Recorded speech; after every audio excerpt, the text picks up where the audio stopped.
National secretary RPI और मजलिस इत्तेहादुल मुस्लिमीन के नुमाइंदे फरजाना बानो, नईम साहब, जिला पंचायत के नुमाइंदे दीपक सरंदार साहब जिनका निशान कप है, और शनशीन पे तशरीफ फरमा सज्जाद भाई, हाजी निसार साहब, मनीष भाई, फैसल शेख, नईम पठान भाई, उमेश भाई और तमाम ओहदेदारान, जिम्मेदारान और यहाँ पर मजलिस की मोहब्बत में आप मेरे मौजूद साथियों, मेरे बड़ों, मेरे बुजुर्गों और जहाँ जहाँ तक मेरी आवाज जा रही है मेरी पर्दा नशीमा बहनों, अस्सलाम वालेकुम। और यहाँ पर मेरे बैठे तमाम मुस्लिम भाई को मेरा नमस्कार, जय भीम, जय मीम। और मैं आप लोगों से ये बताने आया हूँ मेरे भाई, ये एक इंतखाबी जलसा रखा गया है, इंतखाबात का दौर है, चुनाव का दौर है। तमाम जमातें आपके बीच में आएंगी, आपको खुश करने की कोशिश करेगी, आपको मनाने की कोशिश करेगी, आपसे झूठे वादे करके जाएगी। लेकिन मजलिस इत्तेहादुल मुस्लिमीन ना आपको खुश करने आई है, ना आपसे झूठे वादे करने आई है। मजलिस इत्तेहादुल मुस्लिमीन हक और इंसाफ की आवाज उठा रही है, हक और इंसाफ की आवाज बुलंद कर रही है, आपके हुकूक की लड़ाई लड़ने आई है, आपके इंसाफ की लड़ाई लड़ने आई है। फैसला आपको करना है कि आपको हक और इंसाफ का साथ देना है या इन जालिमों का जिन्होंने 70 साल से तुम्हें इस हाल पर लाकर खड़ा कर दिया कि आज ना तुम्हारी कोई आवाज है, ना ही तुम्हारी कोई आवाज उठाने वाला है। लेकिन हैदराबाद की सरजमी से दो मर्द मुजाहिद जो आपके हक और इंसाफ की आवाज उठा रहे हैं, आपके हुकूक की लड़ाई लड़ रहे हैं, जिसका नाम बैरिस्टर असदुद्दीन ओवैसी साहब है, अकबरुद्दीन ओवैसी साहब है। मैं आपको बता रहा हूँ मेरे भाई, 70 साल हो गए हमारी आजादी को, और मैं ऐसी आजादी की मुखालिफत करता हूँ कि जिस देश के कूचे कूचे में अफवाह सवारा फिरता हो, जिस देश की धरती भूख उगलती हो, जहाँ दुख फलक से गिरता हो, जहाँ भूखे नंगे बच्चे भी आहों पर पाले जाते हैं, और जहाँ सच्चाई के मुजरिम सलाखों में डाले जाते हैं, जहाँ दलित और मुसलमानों के खून से मैल अपने धोए जाते हैं, और जिस मुल्क में इस्लाम को आतंक की नजरों से देखा जाता हो, उस मुल्क की मिट्टी बरसों से दुख जिगर पे सहती है और अपने देश के लोगों को जश्न आजादी मुबारक कहती है, जश्न आजादी मुबारक कहती है। तुम लगाओ आजादी के नारे और इन नारों से हमें बहलाओ मेरे भाई। अगर 70 सालों में असल मायने में किसी को सही मायने में आजादी मिली है तो वो RSS को मिली है, वो बजरंग दल को मिली है, वो विश्व हिंदू परिषद को मिली है, वो शिवसेना को मिली है, वो गोरक्षा दल को मिली है।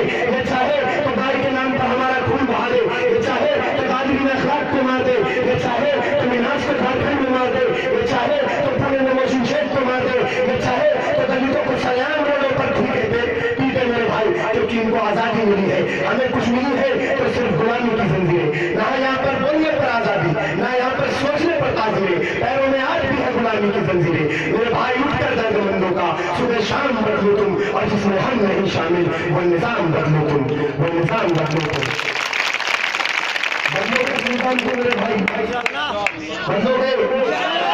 मैं 1 महीने 1.5 महीने से बाहर हूँ मेरी भाई, मेरी आवाज साथ नहीं दे रही है, मेरे गले में दर्द है, लेकिन मैं फिर भी आप लोगों के बीच में बहुत शिद्दत के साथ आया हूँ दर्द के। मैं आपको बता रहा हूँ मेरे भाई, अपनी ताकत को पहचानो। ताकत किसके अंदर है? ताकत तुम्हारे अंदर है मेरे भाई। अपनी ताकत को दूसरों को लेकर क्यों जाया करते हो? क्यों अपने साथ नाइंसाफी करवाते हो? क्यों अपने साथ जुल्म सितम करवाते हो? जरा सोचो मेरे भाई, मुल्क के वजीर आजम जिनका नाम नरेंद्र मोदी है, मुल्क के वजीर आजम 31% वोट लेकर मुल्क के वजीर आजम बन जाते हैं। अगर आप इलेक्शन कमीशन इंडिया की रिपोर्ट उठाकर देखें तो मेरे भाई 31% को अगर वोटों में तब्दील किया जाए तो सिर्फ 17 करोड़ होते हैं। 17 करोड़ वोट लेने वाला इंसान मुल्क का वजीर आजम बन जाता है, लेकिन मुल्क के अंदर सबसे बड़ी अखियत 25 करोड़ की आबादी में सबसे बड़ी आबादी दलितों की, हम लोग एक नहीं है। अगर हम लोग एक हो गए तो 17 करोड़ वाला वजीर आजम बन सकता है मेरे भाई, तो कोई माता लाख करोड़ वजीर आजम बन सकता है।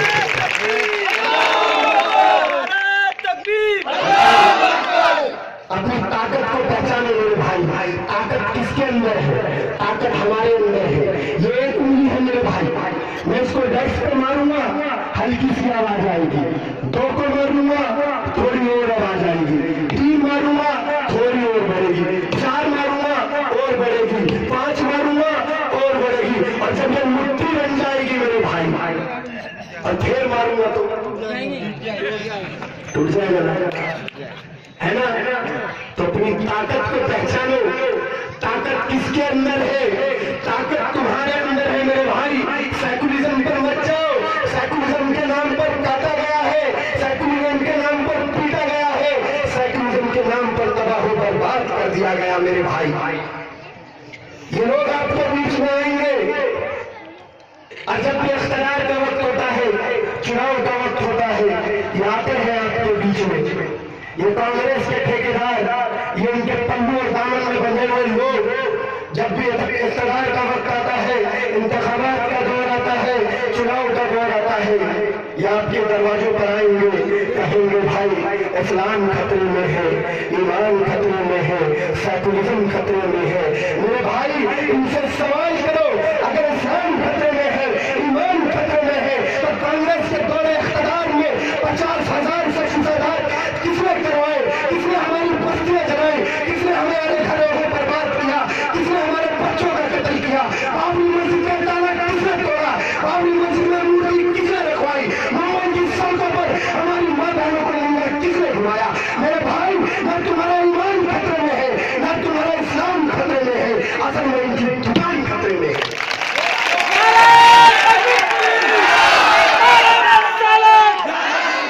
दुकान खतरे में है मेरे भाई। ये आपसे 70 सालों से आपको तबाह बर्बाद कर दिया।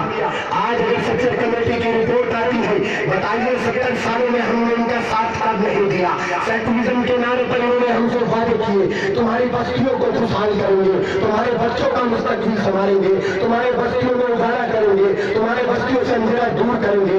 लेकिन 70 सालों के बाद अगर हम पलट कर देखते हैं तो सेक्टर कमेटी की ये रिपोर्ट आती है, अगर हिंदुस्तान में सबसे कमजोर, सबसे बदहान और दलितों से भी बदतर कोई जिंदगी जी रहा है तो वो मुसलमान है। दलित और मुसलमानों की जिंदगी क्या है आज मेरे भाई? सड़कों पर, रोडों पर किसी को भी पीट दिया जाता है, कभी किसी को मंदिर के नाम पर मारा जाता है तो किसी को मस्जिद के नाम पर मारा जाता है। क्या यह सेकुलरिज्म है मेरे भाई? क्या इसलिए हमने इन 70 सालों में सेकुलरिज्म के नारे को लेकर उनको वोट दिया था? पहचानो मेरे भाई, पहचानो। अब भी नहीं इत्तेहाद लाए तो मेरे भाई आने वाला मुस्तकबिल उजड़ जाएगा। 70 सालों के अंदर आज हमारे बच्चे एजुकेशन के मामले में, तालीम के मामले में कितना पीछे जा चुके हैं। सेकुलरिज्म के नारे को लेकर हमने हमेशा कांग्रेस को जिताया, नेशनल कांग्रेस को जिताया, कभी समाजवादी को जिताया, मेरे भाई सबको तो जिताते आए। लेकिन आज वो बच्चे, हमारे बच्चे इन सेकुलर जमातों से सवाल कर रहे हैं कि अल्लाह ने उन्हें भी 2 आंख दी है, अल्लाह ने उन्हें भी 2 टांग दिए हैं, अल्लाह ने उन्हें भी 2 हाथ दिए हैं। लेकिन मेरे भाई ये दूसरों बच्चों से 1 घंटे पहले उठते हैं और दूसरों से 1 घंटे बाद सोते हैं। वो बच्चे सवाल कर रहे हैं इन सेकुलर जमातों से कि आज दूसरे बच्चों के तन पर अच्छे लिबास, हमारे तन पर चीथड़े क्यों है? वो बच्चे सवाल कर रहे हैं कि दूसरे बच्चों के कांधों में बस्ता, हमारे हाथों में बेचने के लिए अखबार क्यों है? वो बच्चे सवाल कर रहे हैं कि दूसरे बच्चे पढ़ लिख कर अपने घरों को फूलों से सजाते हैं, हम रोडों पर फूल को बेचते क्यों है? वो बच्चे सवाल कर रहे हैं कि दूसरे बच्चे पढ़ लिख कर जिन बसों में स्कूल जाते हैं, हमारे बच्चों के हाथों में उन बसों को ठीक करने के औजार क्यों है? बताओ मेरे भाई, क्या ये मुस्तकबिल है हमारे बच्चों का? क्या इसीलिए हमने साथ दिया था इन सेकुलर जमातों का?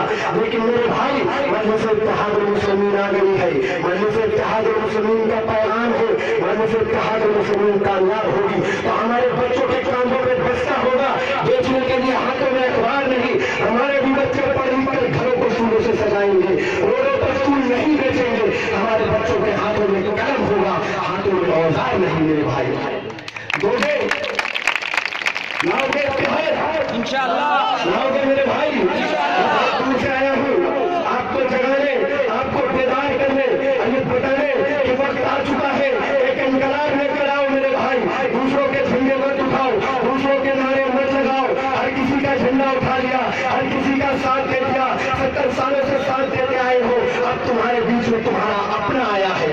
हर बार अपने को गैरों को जिताया मेरे भाई, इस बार अपने को जिताओ, वो तुम्हारे लिए आए हैं। अब ये नारा मत लगाओ, ये गुलामी की जंजीरें तोड़ दो मेरे भाई। हर किसी का नारा लगाया, कभी हाथ का, कभी घड़ी का, कभी साइकिल का, सब चीजों का नारा लगा कर देख लिया।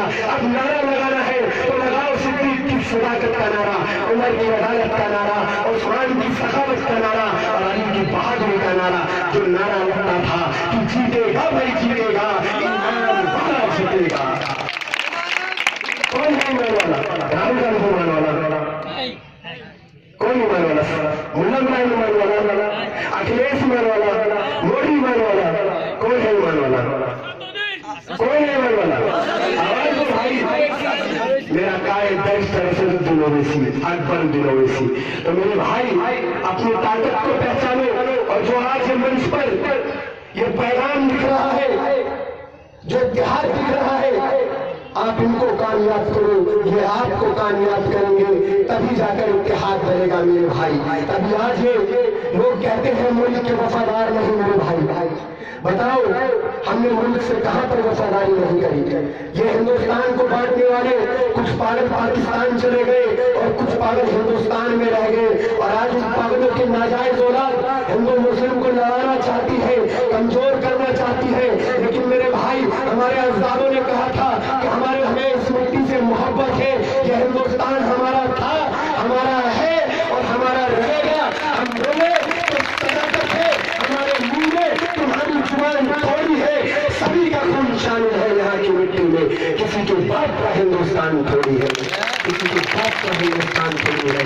तो मेरे भाई वक्त कम है, एक प्रोग्राम में और जाना है। मैं आप लोगों से इल्तिजा कर रहा हूँ कि मैं फिर आऊंगा इंशाल्लाह।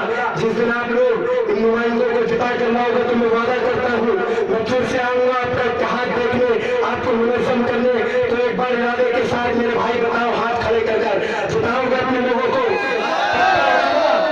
वादा भाई तोड़ना मत, वादा बताओ मेरे भाई, इस वादे को टूटने मत देना मेरे भाई। जरूरत है, मुल्क को जरूरत है आप लोगों की। खुदा बनाए अल्हम्दुलिल्लाह रब्बिल आलमीन। और जाते जाते इन दो अल्फाजों से मेरे भाई कि मेरे ख्वाबों को छीना है किसी ने, मेरे ख्वाबों को छीना है किसी ने, मैं सबकी खामोशी पर मुस्तहिल हूँ, मेरे लहजे में सच का बातपन है, मैं हिंदुस्तान की जिंदा नस्ल हूँ, मैं हिंदुस्तान की जिंदा